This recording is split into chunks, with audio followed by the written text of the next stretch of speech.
আমেরিকার বিরুদ্ধে ভারতের নতুন অস্ত্র, চীনের পর এবার ট্রাম্পকে জব্দ করার প্রস্তুতি।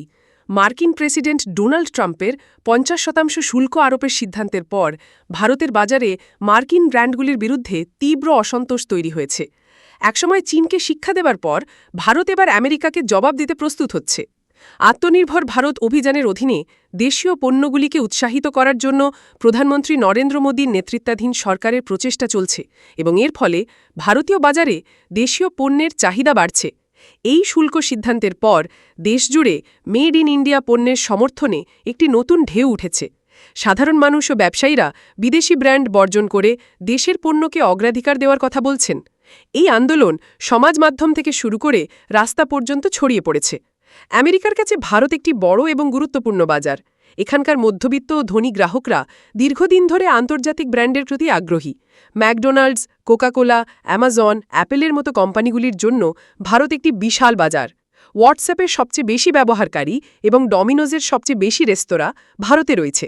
এই পরিস্থিতিতে যদি মার্কিন ব্র্যান্ডগুলির বর্জন শুরু হয়, তবে এই কোম্পানিগুলির ব্যাপক আর্থিক ক্ষতি হতে পারে।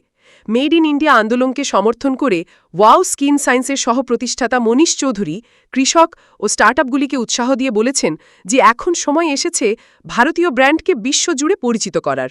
ড্রাইভ ইউ-এর সিইও রেহাম শাস্ত্রী সমাজমাধ্যমে লিখেছেন যে ভারতেরও নিজস্ব প্রযুক্তি প্ল্যাটফর্ম তৈরি করা উচিত, যাতে টুইটার, গুগল, ইউটিউব ও হোয়াটসঅ্যাপের মতো বিদেশি পরিষেবাগুলির উপর দেশের নির্ভরতা কমে যায়। সম্প্রতি বেঙ্গালুরুতে এক অনুষ্ঠানে প্রধানমন্ত্রী মোদী ভারতীয় প্রযুক্তি কোম্পানিগুলিকে দেশের প্রয়োজনকে অগ্রাধিকার দেওয়ার আহ্বান জানিয়েছেন, যা আত্মনির্ভর ভারতের বার্তাকে আরও শক্তিশালী করেছে। এরই মধ্যে বিজেপির সহযোগী সংগঠন স্বদেশী জাগরণ মঞ্চ মার্কিন ব্র্যান্ড বর্জন করার আহ্বান জানিয়ে দেশজুড়ে প্রতিবাদ করেছে। সংগঠনটি বিদেশি ফুড চেন এবং অন্যান্য বিদেশি পণ্যের দেশীয় বিকল্প ব্যবহারের পরামর্শ দিচ্ছে।